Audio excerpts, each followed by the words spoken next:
Hello, welcome back to M Angel Says. I'm M Angel and I am reviewing The Bachelor, Colton season. And this episode is episode 6. Let's dive in without further ado.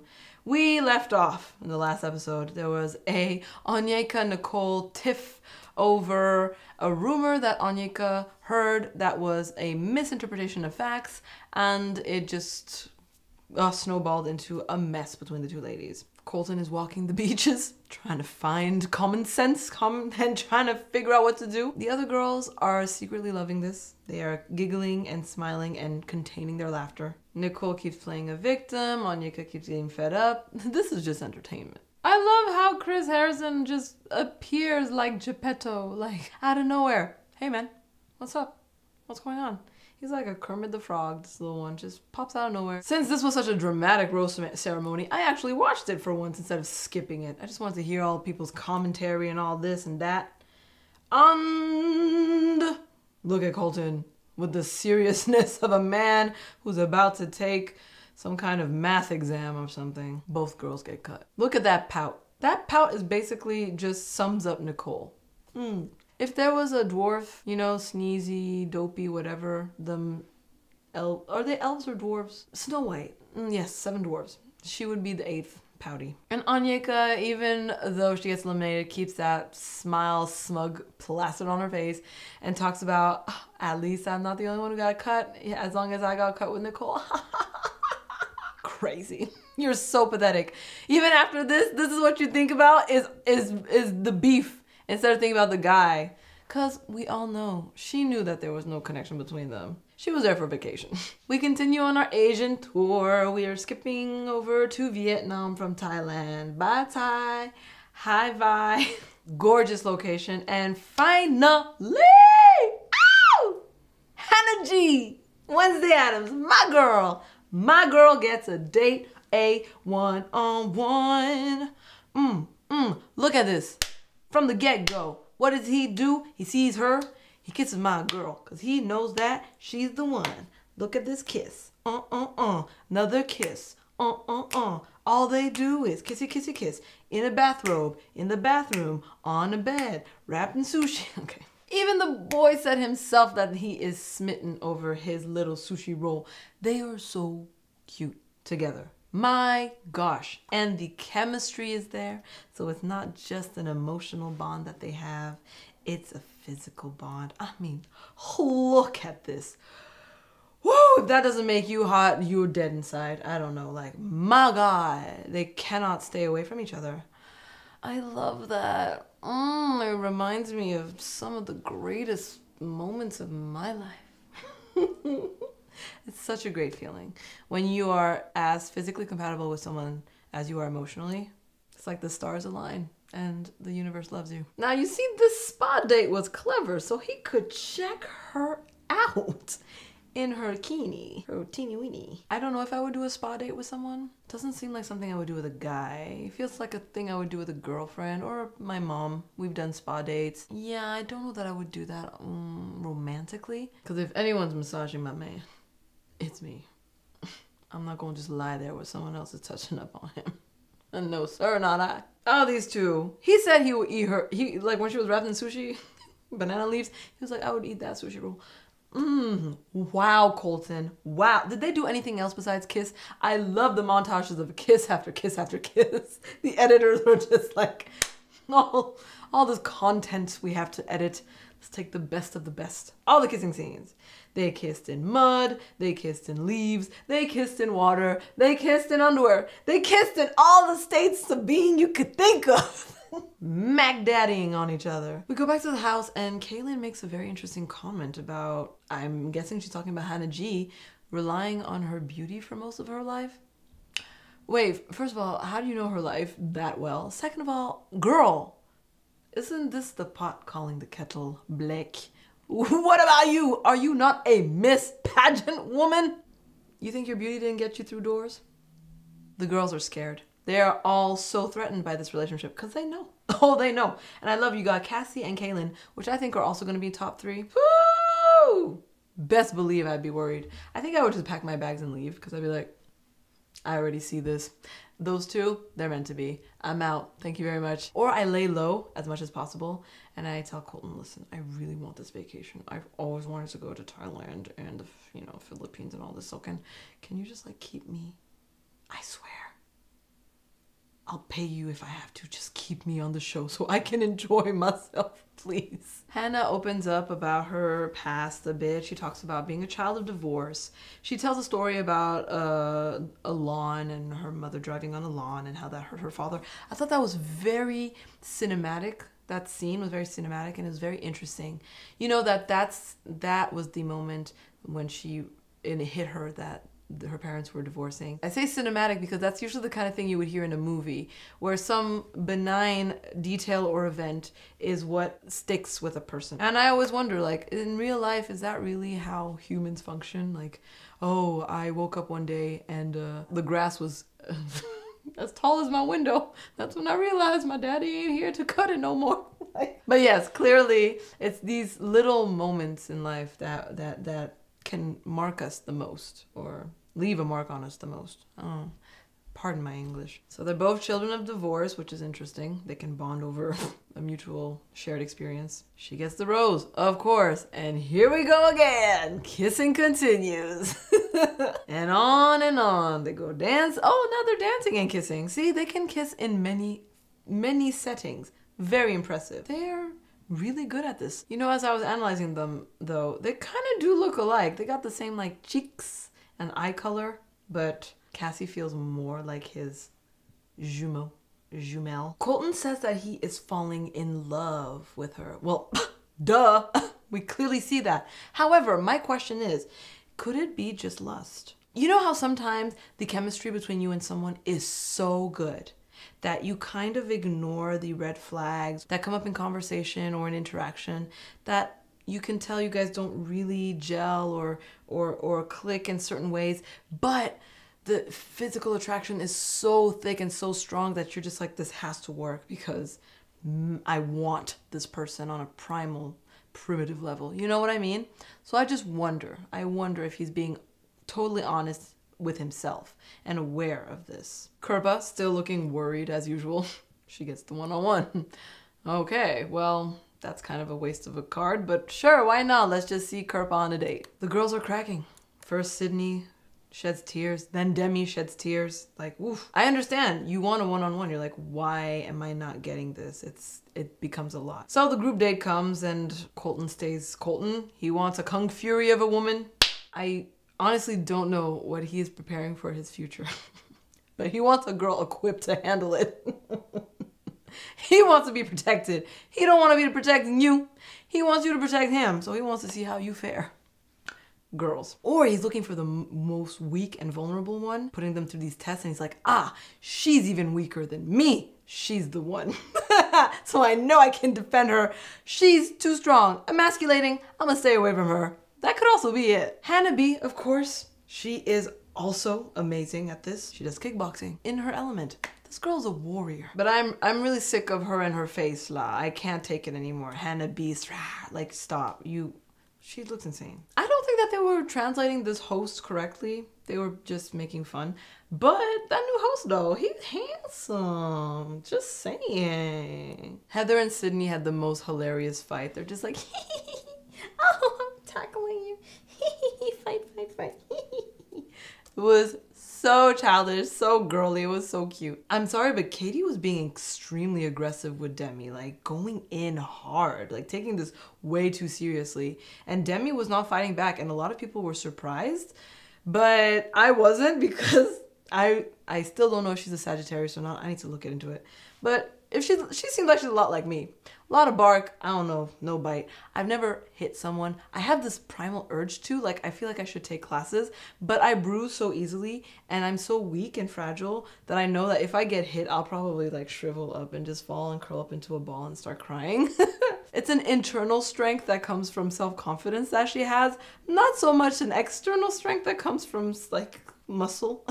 And Katie's a dancer and athletic AF. So yeah, she can hit. All bark and no bite, man. It's just like dogs. It's the quiet ones that are the most dangerous. The ones that yap and bark, You flinch and they run away. And then they come back barking even harder. Kirpa, that's the one I would like to see. She's probably a murderer on the court. You know, like, whatcha? I love how Colton looked so gêné, like bothered, awkward. It was just hard to watch. It was hard to watch poor little baby Demi take a beating. We are back to Colton and Tayshia. I still don't know. I don't know. They seem comfortable with each other, but there's this distance. Like, even when they're kissing, look at the body. There is a gap. There is a clear distance between their bodies and the body language that you don't see when he's kissing Hannah. Wednesday Addams. It's just going to be easier for me this way. Yeah, so I still don't know. I still don't know what it is between them. Effort? I don't know. We finally get some depth from Miss Katie, who didn't seem to be very open with her, who she is. I mean, we don't really see their conversations, so we can't gauge. But she seems like the kind of person who doesn't go in depth easily. And she talks about how she's afraid to show her feelings, or it doesn't come naturally to her. Sounds like my sister. See, I'm not like that. I don't know. I just love feeling my feelings so much. It makes me feel alive when I feel anything. And I have such heightened emotions that I'm the kind of person that, even though I will take a heartbreak and like a brutal one, I'll be down and out, like, that's it. I'm not dating anymore. I'm not looking for anyone anymore. I'm not talking to nobody no more. No new friends. I shut down. And then 2 days later, I'm back out there on dating apps or talking to people. Like, I bounce back with a quickness. But that's because I let myself get hurt and then pick myself back up again. When you learn to pick yourself back up, eventually you'll learn to do it pretty darn quickly, and you're not afraid of getting hurt anymore. And it's actually a strength. So I recommend get yourself broken from time to time. You don't have to. You can also just always be fine. That's what I'm reaching for. Like, no matter what happens, I feel things and I'm fine. No matter how people react to me, enter my life, leave my life, whatever it be. That is the Zen state I am aiming for. But anyhow, back to this. I don't know about you. Comment section, please let me know. Colton likes that she's finally opening up and sharing who she is. I mean, girl, it's exhausting to manage your feelings. She looks exhausted. It's exhausting. Just feel. Look at Colton. He's just like, oh, finally. She shared something real with me. He loves it. Oh, little mushy gushy teddy man. I love him. I mean, he literally said, I love seeing you like this, which sounds like terrible. She's crying and you're like smiling, like, I love seeing you break down like this. Oh my God. Okay, weirdo. I'm gonna take my tears somewhere else. But I get what he's saying. He's like, finally, you're tearing down those fake walls. You're being yourself with me, and now I can really gauge whether or not we're compatible. Then this one comes back. Hannah B. She has just crazy in her eyes. I know I keep saying that, and apparently people take the word crazy as offensive. Since when? It's just like there is a hysteria. Is that a word? Hysteria in her eyes. It's like, it's intense. There's something there. I'm seriously concerned about her, but maybe that's just who she is, you know? No use in talking about it all the time. The thing is that she keeps bringing up that she's complicated and that she's a mess. Girls, this is marketing. What guy was like, oh, you're a mess. Oh, girl, I love a mess. Those are the guys you need to watch out for, because that means they've got a bigger mess, twice your baggage size, right behind them, ready to share with you. Do y'all have space for all this baggage? No, you don't. It'll suffocate the relationship. Clean yourself up before you come into a relationship. Clean it. Watch some Iyanla. Fix your life. Speaking for myself, I think I have some baggage. Like, everyone has a little bit of baggage. No one comes into a relationship 1,000,000% clean unless you were like, I don't know, had the perfect family, a perfect life, perfect upbringing, you're a perfect human. It doesn't exist. Everyone has something that they're dealing with, struggling with, overcoming. We are constantly evolving, right? But there are big baggage and there's small baggage. There are things you deal with, you let go, you move on from, you grow from, and then there are things that you're still kind of dealing with and that can influence your behavior in a relationship. I'm so proud of myself because I think that I've got a purse. I'm down to a purse. Like, it's small. Even a clutch, I would say, of baggage. Maybe there are certain things that would happen in a relationship and I'd be like, oh, wow, this behavior stems from this that I did not consider. I need to clean that up. But I've looked, I mean, after a 10-year relationship, I've had the time to look long and hard in my life and clean up the mess that was there before getting into that relationship. So just saying, you out there, clean yourself up. I I love how the girls are talking about how some of the girls are not taking this seriously. And you've got Ninja Barbie in the background making hi-ya sounds and being all weird. Sydney's like, this is what I'm talking about. I can't handle this ish no more. She gets a rose?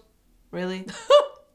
I love it. Sydney just goes up to Colton and asks him, why didn't I get more time? Why don't I get a one-on-one? What's going on between us?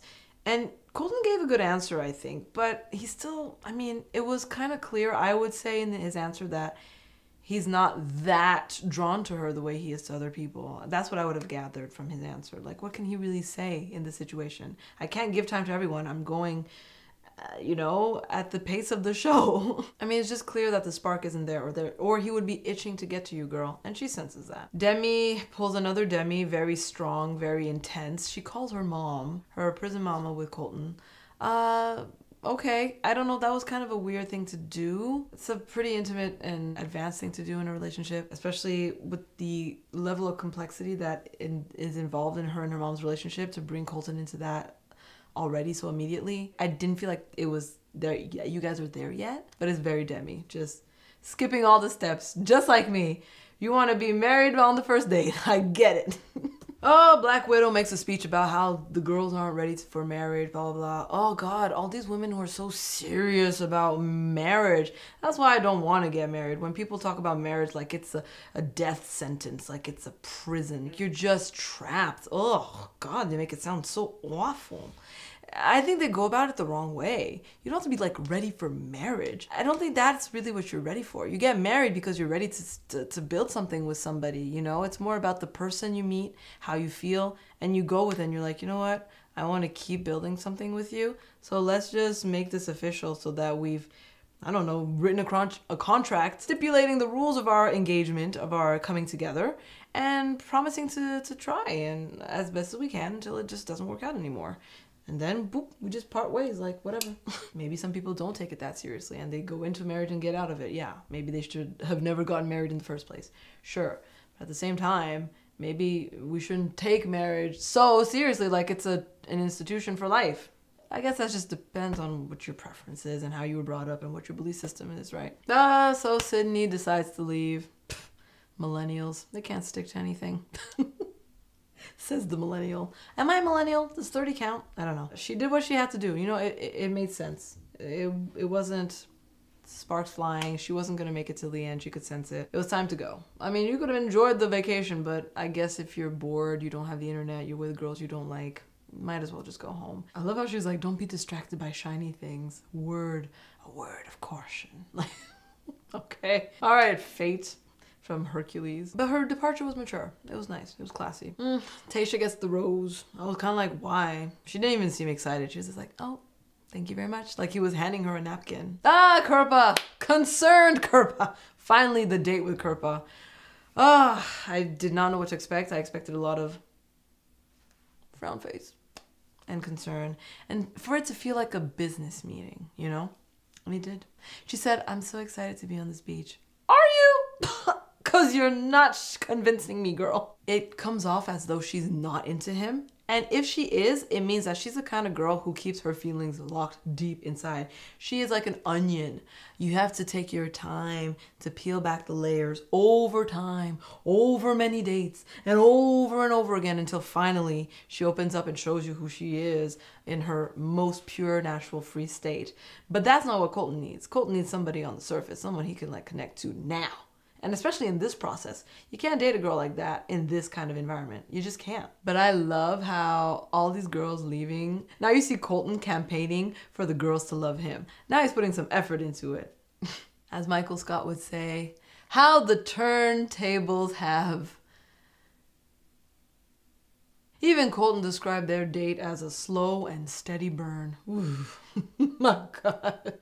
Like a yeast infection. Nope. It's not the kind of love I want. Slow and steady for what? Turned down for what? Point proven. Girl spent 8 years with a virgin. Maga! So she used to this. She's like, oh yeah, I've been here before. She has patience, or she just is patience incarnate, rather. 8 years with a virgin. Why am I not built this way? Because I'm telling you, 2 weeks for me feels like 2 years. I'm going crazy. You know, like, am I the only one out here? Please tell me I'm not the only one. Please tell me in the comment section that you feel me, please. Am I just thirsting? What is wrong with me? I wish I had that kind of patience. Oh, my camera died, and the night has fallen. So sorry for the change in visuals. Okay, let me just wrap up. What was I saying? Colton says that their relationship is slower. He said that it's moving at their pace. I'm sorry, but no, it's moving at her pace. And see, I've had the experience where I was kind of dating or developing something with somebody that was a lot slower than me. It frustrated me to no end, and I just couldn't wait. And I decided I don't want that for myself. Like, why am I adapting my desires and my impulses and my spark to your schedule? It's not working for me. I need somebody who can keep up with me. I don't need to slow down for anyone. So that's a choice you have to make. Are you in a situation like that where they're really slow and you're just like, oh, it's like a crawl forward? If so, is it worth the wait, or should you just go and find someone that will match your speed? Kirpa, she just looks bored. Like, of course she gets a rose because she's sweet. Kiss in the rain, really hot. Have I ever done that actually? I'm not sure. I think if it's like warm weather, yeah, it's cool. If it's cold, it's the worst. If the rain is cold, you're just like shivering in the other person's mouth. So make sure it's warm. Hurricane Demi. The editors again with their tricks with the lightning and the thunder and Demi storming into Colton's life. Demi goes to open up about her feelings. I don't know what she was thinking. The editors, they make it sound like she's there to de-virginize him. After tonight, he might not be a virgin. Okay, yeah, sure. She opens up about her feelings and how she's falling for Colton. And he seemed flattered, but he didn't seem more than that, right? And then he drops the bomb on her. Drop the bomb on her. That he's not where she is and he doesn't think that he can get there. Poor girl. Poor baby girl. Isn't that the worst? You open up to someone, you get vulnerable, you embrace your feelings, and then you get hit in the gut. Oh, happened to me recently. It was horrendous. Felt horrendous. And then when she leaves, she also gives him like this like fate of doom advice about dating, like watch out for the safe women, they won't satisfy you on the long term. The only advice that he needs is trust your gut and your heart and you'll be fine. Like, whatever. These girls are playing with his head. Now he's like insecure, over analyzing everything, doubting himself. It just doesn't help Colton at all. I love it. They're like screwing with him more than anything. Our little fox puts on a brave face, but she's definitely devastated. Poor little baby girl. That's the thing about rejection. It sucks. And it then makes you doubt your self-worth, your value. You start to question a lot of things about yourself. And it's all false. It's like, no, you guys weren't compatible in this space and time at this moment in time. You know, that's all it is. Basta. Moving on. Someone else is out there. I'm saying this to you because I'm trying to say it to me. Someone else is out there. More compatible. They're coming along. They're coming sooner than you think. Keep telling yourself that. It feels better than telling yourself, I suck, I'm worthless. There is no cocktail party, and I was sure there would be no rose ceremony just based on the number of girls that Colton has already lost or have dropped out. And based on the show's scheduling, I thought they will just annul this one. But no, another one bites the dust. So we say goodbye to Katie? Like, why? Honestly? I mean, I know she wasn't the one. Over Kirpa? You know what? It's your choice. Because I'm thinking, okay, maybe she was too slow to open up to him, but Kirpa it is what it is. And a third word of caution. The third fate. We had past, present, and future give him advice. Just like in Hercules. Oh, that poor boy. He's just like, what the F? I can't. Look at him. He's stunned. He's just like, what is going on? These girls keep telling me to be careful, that there's these girls up in here that aren't ready for a serious commitment, blah, blah, blah, blah. He said he thought Sydney was talking about Demi. Is that why he booted her? Because, oh, these girls are really making him panic and lose confidence and act a fool. Poor Colton. Can't they just like tell him straight up, I don't think she's ready for you. Or just mind the business and leave. I probably would do the same thing, but I'd probably do it just to like play with his mind. I'd see the one he's closest to, like Cassie or Hannah, and be like, there are things you don't know about her, but it's not my place to tell. And it's actually quite alarming. I don't think that, I honestly don't think you guys have a future. But like I said, I just wanted to warn you, it's not my business, I'm out. And now he's like, what? But I was in love. I don't know what to do anymore. Like, just to be a little minch, just like, just want to leave something behind, be like, in your face. No, I'm kidding. I would never do that, but just the thought of it is fun. Personally, I don't think Hannah B is ready at all for a relationship. She is a mess and says it herself. So no, that's not someone you want to take on. Heather doesn't seem ready either. And then we had that hilarious outro I just want to mention of Demi going through her mama's prison junk souvenirs and Colton trying to be like, oh, how nice. Who gives you souvenirs from prison? Like, what? Oh, I think we're seeing a little more why he was like, this is not gonna work between us. We come from two very different worlds. Yeah, that would be enough for me to be like, boy, bye. I don't need this. Prison souvenirs, we're not in the same place. There you have it. What a journey to review episode 6. With all my equipment failing on me, the audio is about to fail. That's why I keep looking down. Sorry. I have to take care of that immediately. So I just wanted to thank you for watching another review episode. I hope you had fun. I definitely did. What are your thoughts, feelings, impressions? Comment section below. I would love to hear from you. Before you go, please click on the like button. Subscribe to M Angel Says if you haven't already. Turn on that notification bell, so you'll know when the next video drops.